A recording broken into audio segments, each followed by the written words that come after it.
بما ان فيديو المنتجات المصرية عجبكم، فالنهاردة هعمل لكم فيديو عن منتجات مصرية جديدة بس للشعر. ان شاء الله اجرب شوية منتجات تاني مصرية للبشرة والشعر يكونوا اكتر واعمل لكم فيديو عنه. فانتوا يا حبايبي طلبتوا مني ان انا اعمل لكم ريفيوهات عن المنتجات تاني، فان شاء الله في الفيديو ده هعمل لكم ريفيو عن منتجات مصريه بس للشعر. انتوا لما بتطلبوا مني فيديو انا بعمله لكم، فانتوا قولوا لي في الكومنتس تحت ايه الفيديوهات اللي انتوا عايزينها. عارفه ان انا ساعات كتير بعمل فيديوز كتير مختلفه عن بعض، بس يا اما بتكون مطلوبه مني يا اما انا بكون عايزه اقدم فكره. وفي النهايه التشانل دي كلها هي عشان رسالتي في الحياه وهي الاستمتاع. كل فيديو انا بعمله ببقى عايزاكم تستمتعوا بحاجه مختلفه، تستمتعوا معلومة، تستمتعوا بتوفير، تستمتعوا بحاجة لكجري وغالية، تستمتعوا بوعي جديد، تستمتعوا بحاجة تشوفوها وتتسلوا فيها. فأيا كان الفيديو اللي انتوا بتشوفوه اعرفوا ان هو رسالته في الاخر ان انتوا تكونوا مبسوطين ومستمتعين في الحياة. ودلوقتي خليني اقول لكم منتجات مصرية اسعارها تحفة، الكواليتي بتاعتها حلوة جدا وكلها للشعر. واخر فترة انا جربت انواع شامبو كتير جدا للشعر، كان في 3 أو 4 منهم انواع مصريه. اول واحد اكلمكم عنه هو ده اللي هو من سيبرو باي، وده شامبو طبي يعني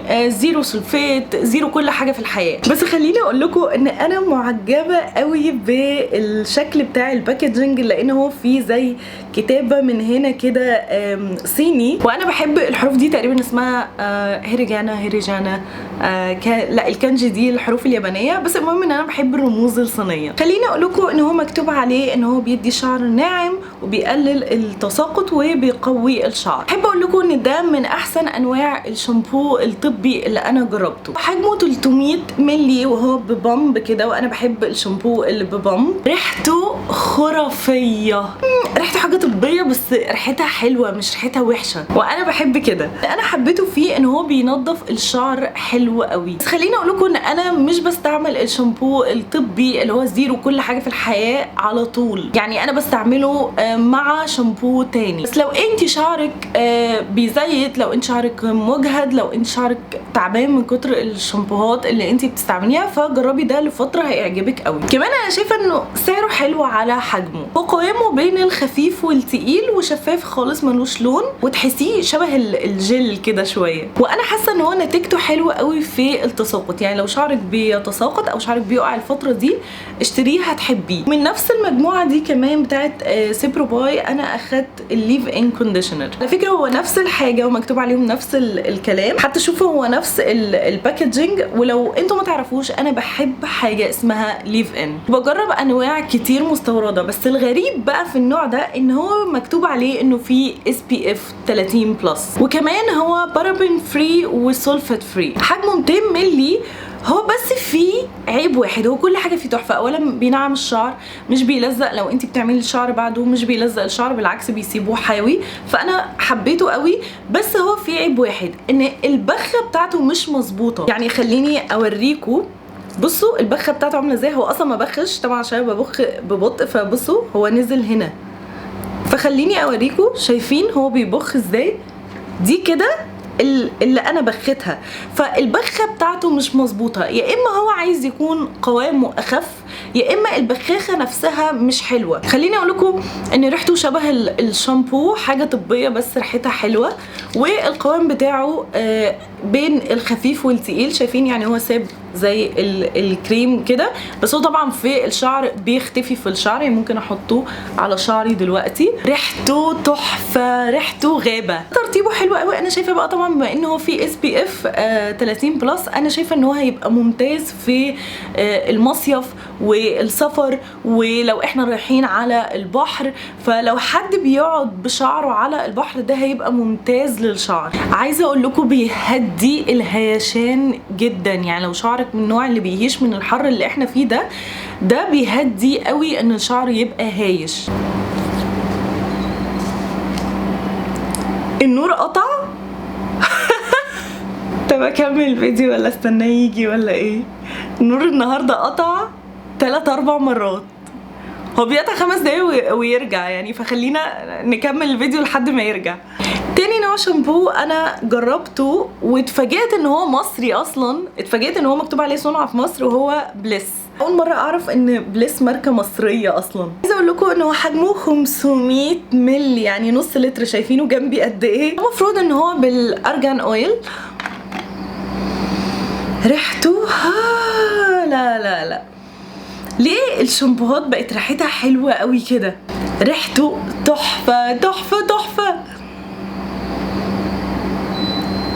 النور جه. قلت لكم بيقطع 5 دقايق ويجي. اوكي باين النور جه، خلونا نكمل بقى والنور شغال. خليني اقول لكم ان انا عشقت الشامبو ده. نعم الشعر مش بيسيب النشفان بتاع الشامبو ده، وبيدي لمعه تجند للشعر. مش فاهمه يعني ايه اصلا شامبو يدي لمعه للشعر، يخلي الشعر ما يبقاش ناشف، او مش عارفه، هو مش بينشف الشعر خالص، فبالتالي الشعر بيبقى بيلمع قوي. فده حبيته تحفه. وكان سعره على الحجم ده انا فاكره انه كان رخيص، يعني رخيص على ان هو 500 مللي. بس انا ما جربتش الكونديشنر بتاعه، فان شاء الله المره الجايه لما دي تخلص هجيب بقى الشامبو والكونديشنر اجربهم سوا. هو في منه كذا نوع، بس انا جبت النوع الاخضر ده اللي هو بالارجان اويل، وده مفروض للشعر التالف والمتقصف.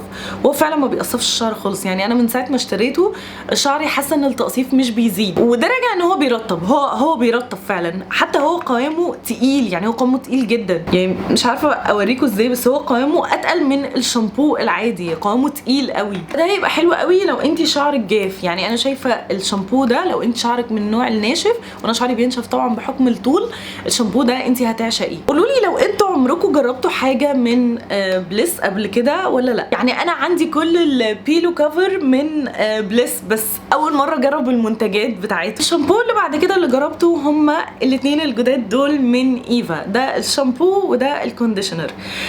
لو انتوا بتتابعوني هتعرفوا ان انا بعشق حاجه اسمها المنتجات بتاعت ايفا للشعر. ايفا شركه مصريه بصراحه انا فخوره بيها. مؤخرا بقت بتعمل منتجات للشعر تجنن. انا مش فاهمه هي ازاي حلوه كده. يعني انا اتعاملت مع ايفا مره زمان از براند، يعني اتعاملت معاها مره زمان قوي، ولكن يعني بقالي فتره كبيره ما اتعاملتش معاهم ككولابريشن وكده. ايفا انتوا مش محتاجين تعملوا كولابريشن مع اي سيلبرتي، انتوا بتعملوا منتجات تحفه. في الفيديو اللي فات لو انتوا ما شفتوش كمان كان بتاع منتجات مصريه، بس هو كان بقى حاجات للبشره وللشعر وللجسم سوا. هسيب لكم الفيديو في الايفون، وكمان هسيبه لكم في الديسكريبشن بوكس.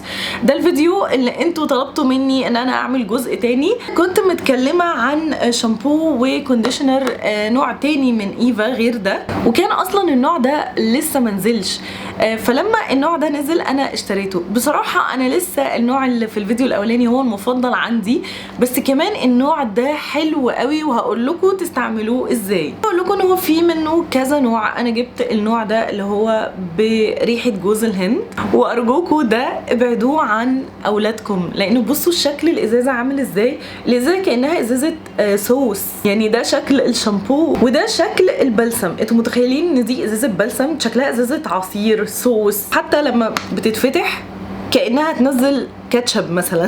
فارجوكم ابعدوهم عن اولادكم لا ياكلوهم ولا حاجه. الريحه خيال خيال خيال خيال. يا ربي بحب ريحه الشامبو بشكل غير طبيعي، حاسه ان انا جالي ادمان. والاتنين دول المفروض ان هم بقى خاليين من كل حاجه في الحياه، هم مسمينهم نباتيين. دول بقى بصراحه انا بستعملهم لما بحب اتدلع والريحه تبقى حلوه قوي واستمتع وانا باخد الشاور. بس هل هم احسن شامبو وبلسم تستعملوهم؟ لا، هم مش احسن واحد عند ايفا.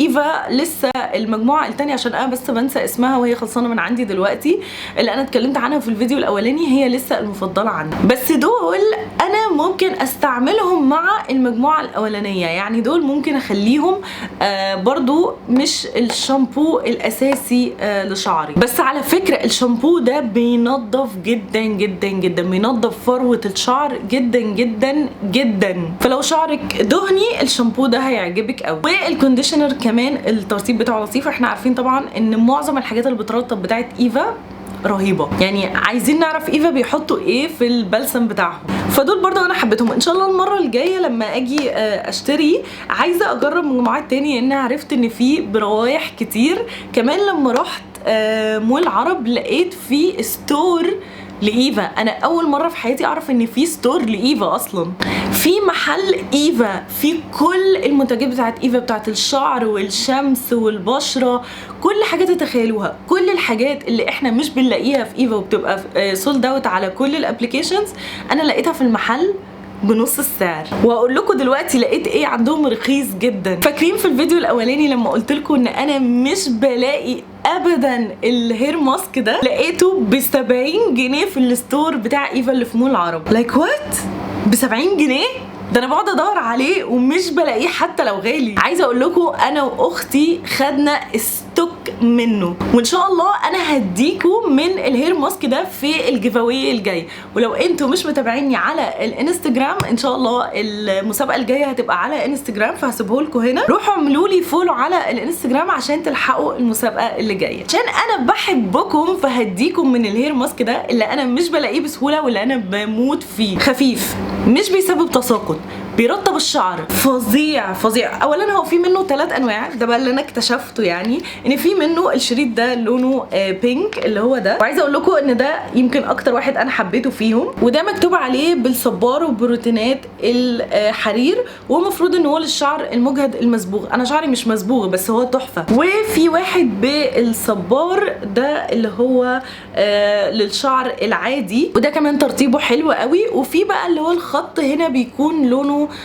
لبني، ده اللي انا خلصت منه يمكن 3-4 علب لحد دلوقتي، بس هما كلهم ما يتخيروش عن بعض، يعني كلهم حلوين. حتى ان انا حبيت البينك ده اكتر من اللي لونه لبني اللي هو فيه الشريط اللبني اللي انا اشتريت منه كتير جدا. فانتوا اي نوع تلاقوه من الهير ماسك ده اشتروه على طول. حتى ان انا بحب الباكجينج بتاعه، اسالوني وقولوا لي ليه، علشان بيبقى سهل ان انت تحطيه في الشنطه وانت مسافره، لان هو كيس حرفيا، هو طري كيس، يعني ممكن تحطيه في الشنطه مش هياخد مساحه. فلو انتوا لسه ما جربتوش الهير ماسك ده من إيفا انتوا فايتكوا كتير كتير كتير كتير. لو انتوا ما تعرفونيش انا دايما الهير ماسك بيوقع لي شعري، لان انا اصلا شعري ناعم بس بينشف، يعني مطرح ما هو طويل بالذات في الصيف، يعني شعري بينشف قوي في الصيف، بشرتي بتنشف في الشتاء وشعري بينشف في الصيف. فانا دايما ببقى محتاره استعمل هير ماسك ولا لا، استعمل ماسك لشعري ولا لا.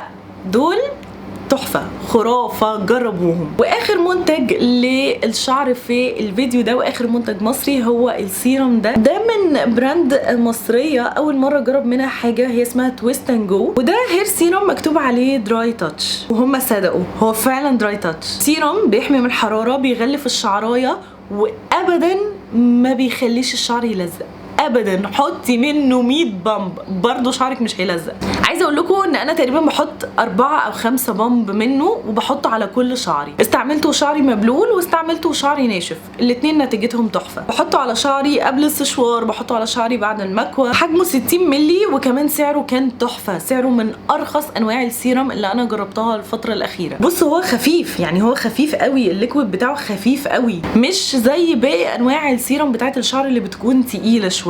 بس ده حرفيا يستاهل كل جنيه، ده يستاهل كل جنيه بيدفع فيه. واللي انا مستغرباه، مش عارفه اذا كانوا هم عارفين الموضوع ده ولا لا، بس هو بيسهل عمايل الشعر. وتسالوني يعني ايه الجمله دي؟ يعني لما بتحطيه شعرك بيتفرد اسهل.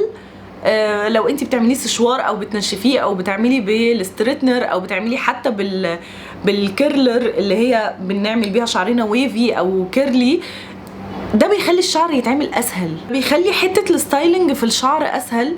الناس اللي شعرها يمكن طويل وشعرها على طول متعرض للهواء يمكن هتفهم النقطه دي، ودايما بيعملوا فيه حاجات يمكن هيفهموا النقطه دي اكتر.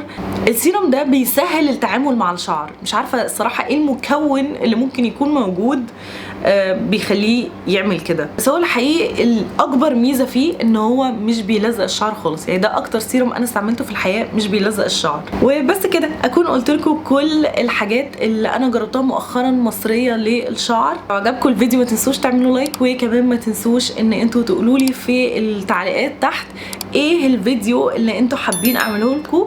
وكمان ما تنسوش ترجعوا الفيديو الاولاني عشان ممكن تكون في منتجات انا قلتها في الفيديو الاولاني وانتوا عايزين تعرفوا رايي عنها. وبس كده، اشوفكم على خير في الفيديو الجاي. سلام.